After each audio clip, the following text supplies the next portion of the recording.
Hola chiquillos, bienvenidos a la clase de estructura de cierre y construcción.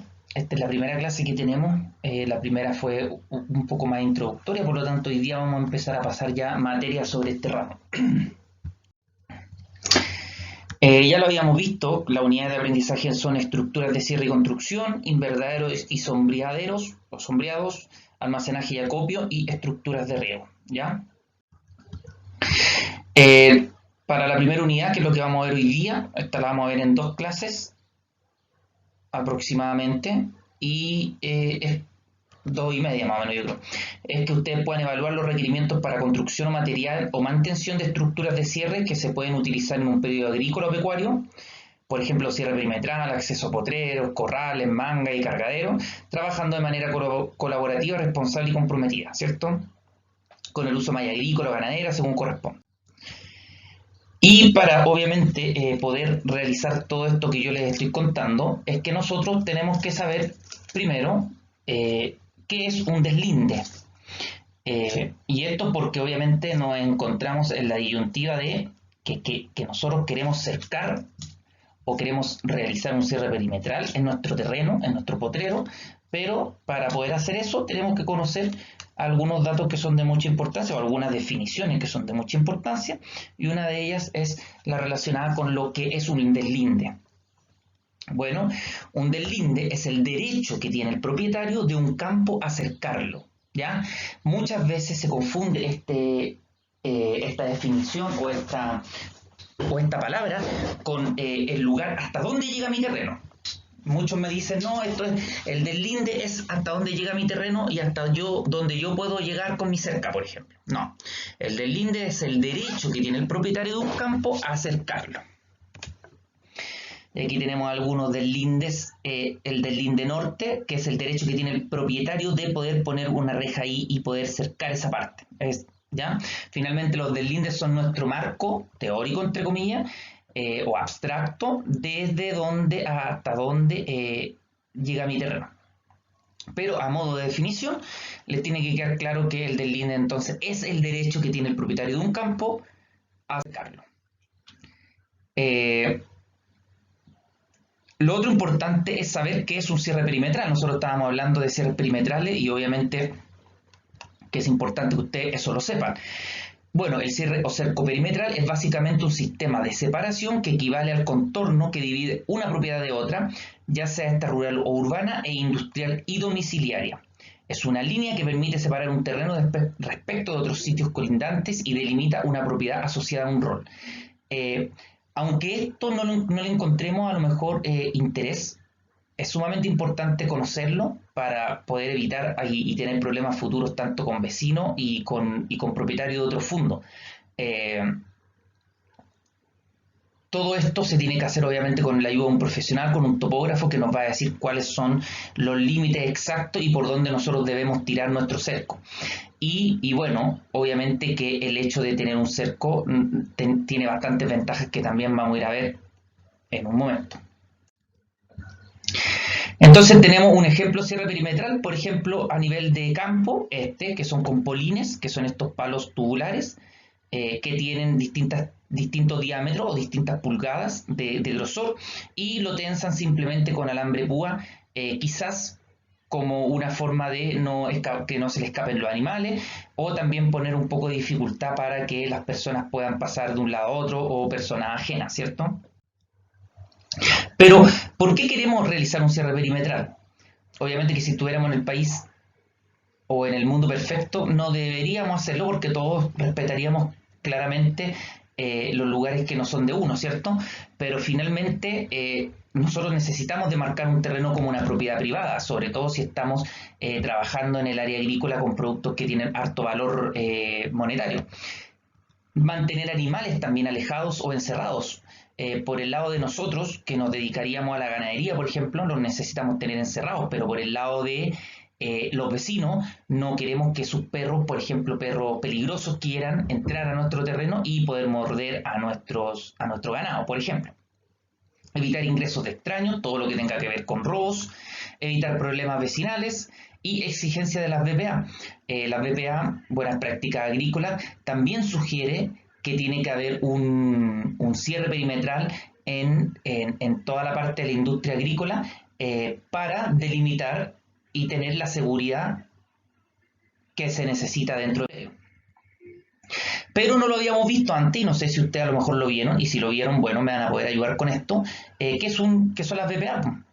Que son estas BPA que aparecen siempre a cada rato en todas las cosas que leo. Cada vez que voy a buscar materia a internet me aparece la BPA y ya no sé qué hacer. Hay que aprender. En los años 90 existieron serie de problemas, hubo problemas con la crisis alimentaria, aumento de casos de enfermedades por alimento, o sea, no había un buen seguimiento a cómo se fabricaban y cómo se hacían los alimentos, porque había un manejo inapropiado de frutas y verduras, por ejemplo. O higiene de manipuladores de alimentos. No estaba tan bien estipulado o no había un protocolo exacto que nos permitiera evitar esto, ¿ya? Los suministros de agua, que fueran aguas no contaminadas, por ejemplo, la sanidad general de los equipos e instalaciones de proceso. A lo mejor una vez al mes se limpiaban los equipos, en cambio ahora con la buena práctica agrícola lo tienen que hacer una vez a la semana, no sé, otros, por ejemplo. Entonces, otra cosa importante que salió es que los mercados más exigentes, no solo en calidad, sino que también en inocuidad alimentaria. Y por lo tanto con esto se obligó a los productores y exportadores a implementar distintos sistemas de aseguramiento para evitar la insatisfacción del cliente y la pérdida de imagen de la empresa. Por lo tanto, muchas empresas tuvieron que poco menos que obligatoriamente implementar esta BPA, porque si no salían del mercado, no lo iban a elegir. Por lo tanto, ¿qué son las BPA? Son un conjunto de prácticas aplicadas al proceso de producción primaria que van a permitir prevenir, anticipar y evitar riesgos o controlarlos, teniendo en consideración tanto la salud de los trabajadores como de las personas que los consumen y dando garantía de ello al contar con los registros respectivos. ¿Ya? Por lo tanto, esta es una figura bastante interesante de la FAO 2007, que es del Manual de Buenas Prácticas Agrícolas para la agricultura familiar, y nos muestra, por ejemplo, condiciones o mejorar las condiciones de los trabajadores y consumidores, o sea, para tener seguridad a las personas, inocuidad alimentaria, de alimentos sanos, bienestar animal y medio ambiente, ¿cierto? Y pues bueno, ¿por qué implementar las BPA? La dijimos, se ha transformado en una herramienta efectiva para garantizar a los clientes, por ejemplo, supermercados, industria y consumidores, que un producto ha sido manejado adecuadamente. Por lo tanto, el implementar BPA va a permitir al productor estar preparado para exportar a países más exigentes, tener mejor acceso a los mercados, obtención de productos diferenciados por calidad e inocuidad y mayor control del proceso productivo también, y reducción del riesgo en la toma de decisiones para la mejora de las gestiones. O sea, no solamente me va a servir para quedar bien con los demás, sino que para también corroborar que mi proceso productivo esté siendo el adecuado, ¿ya? Y bueno, volviendo un poco, esto era por qué necesitábamos hacer un cierre perimetral, y una de las partes era por exigencia de la BPA. Existen varios tipos de cercos que nosotros podemos hacer dentro de los cierres perimetrales, o los más conocidos o los más comunes. Tenemos los fijos tradicionales, tenemos los cercos eléctricos y tenemos los cercos vivos. Esos tres tipos de cercos son los que existen para hacer cierres perimetrales, ¿ya? Y vamos a hablar un poco de los cercos fijos o tradicionales, por ejemplo, que pueden ser de distintos tipos. Podemos tener de malla, de estas mallas galvanizadas, que son súper típicas, muros, por ejemplo, de concreto, panderetas, que también son de concreto, de reja, de alambre liso, de alambre púa, o mixto, que sean una mezcla de varios tipos, ¿ya? Etcétera. Entonces, cercos tipo malla, aquí vemos un ejemplo, tipo muro, obviamente que tiene que todo esto ver también el tema de las lucas, porque es sumamente importante que un cerco se diferencia a otro por el tema de cuánto nos va a salir. Tipo pandereta, yo creo que ustedes lo conocen, este tipo pandereta.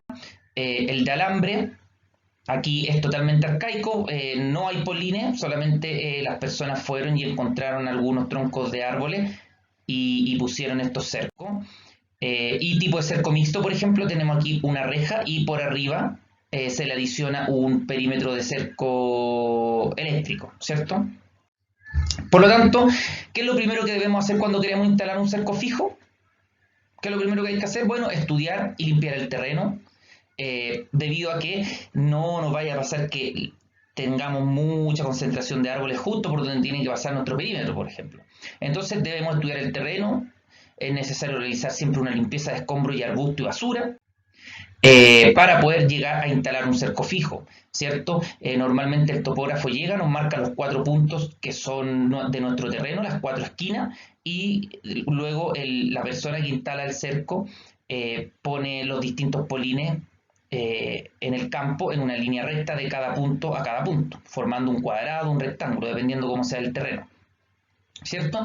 Y obviamente, por ejemplo, aquí quedó un árbol al medio, pero para no cortarlo completo, se cortó hasta ahí y se puso la malla. ¿Cómo se instalan los postes? Bueno, a la forma antigua, con palita y asadón y chuzo, o con estas holladoras que obviamente que son mucho mejores y que son automáticas y eliminan el tiempo también que uno se demora haciendo este trabajo. Y después un pisón para poder pisonar el suelo que esté alrededor para que nuestro polín no tenga problema en mantenerse firme. Tenemos que recordar que se tiene que mantener firme para que la tensión de los alambres o de la malla o de lo que usemos lo soporte. Acá tenemos otra foto de instalación de poste, debido a que muchas veces se hace solamente en suelo, solamente con suelo y piedra. Muchas veces también lo que buscan es aplicar un poco más de seguridad y le ponen cemento. Y con esto también evitan que esto se nos vaya a romper. ¿Cómo sé yo la distancia de los postes? Bueno, hay varios tipos de bibliografía, hay varias hipótesis también de gente que dice, no, mira, la distancia debiese ser esta o debiese ser no menos que esto, etc. Pero tiene que ver también con la tensión que soportan los polines. Si yo las pongo a 3 metros, a 6 metros, por ejemplo, muy diferente, por ejemplo, este aquí y este allá, capaz que la tensión del alambre haga que estos polines cedan, por ejemplo, ¿cierto? Entonces tiene que tener una distancia apropiada. Se dice que la distancia apropiada entre polines es de 2,5 a 3 metros. ¿Ya? 2,5 obviamente que va a ser mejor que 3 metros porque entre menos, más fijo y más fuerte nos va a quedar.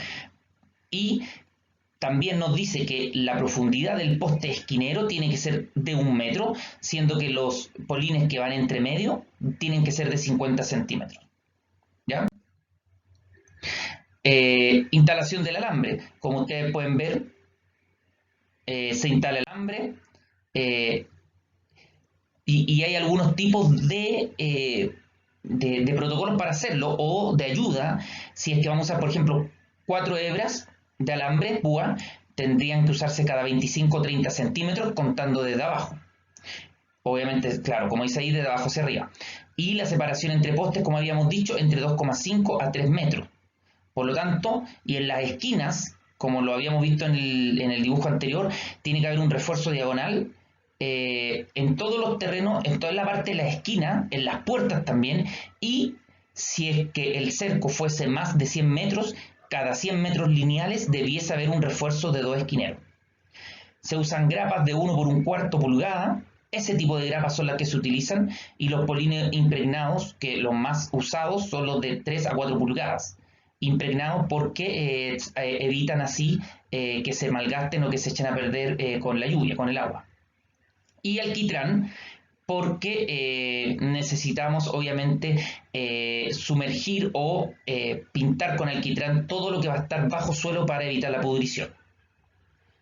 Y 50 a 100 centímetros, eso se refiere a la profundidad que tiene que tener, 100 centímetros o 1 metro en los esquineros y 50 centímetros en los polines que van al medio.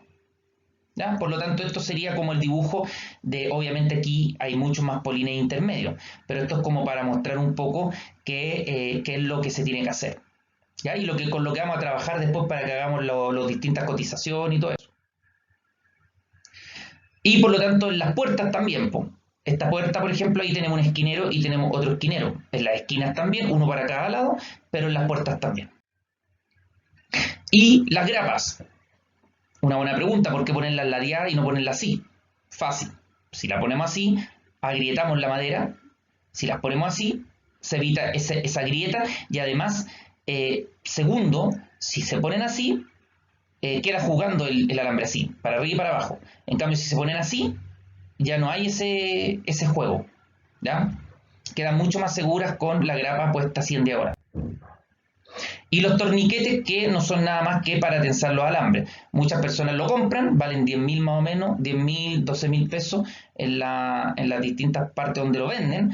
Es súper bueno para tensar los alambres, pero también se puede hacer de forma un poquito más a la antigua, así, con algunos implementos poco, o algunos implementos como un palo simplemente y con la ayuda de otra persona y poder tensar los alambres, como se ve en esta imagen, ¿cierto? Entonces se lleva alrededor del palo, esta persona lo empieza a tensar y tendrá que llegar otra persona a poner la grapa aquí para asegurar que el alambre quede bien tensado, ¿cierto?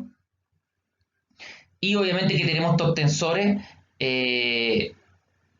que también son un poquito más arcaicos, que no se usan mucho, pero hay distintos tipos de tensores para poder tensar los alambres. Debemos dejar en claro que es muy, muy importante mantener bien tensados los alambres, porque finalmente eso es lo que va a hacer que nuestro cierre perimetral aguante y tenga la función que necesita, ¿cierto? Así que eso, chiquillos, nos vemos en la clase y que esté muy bien.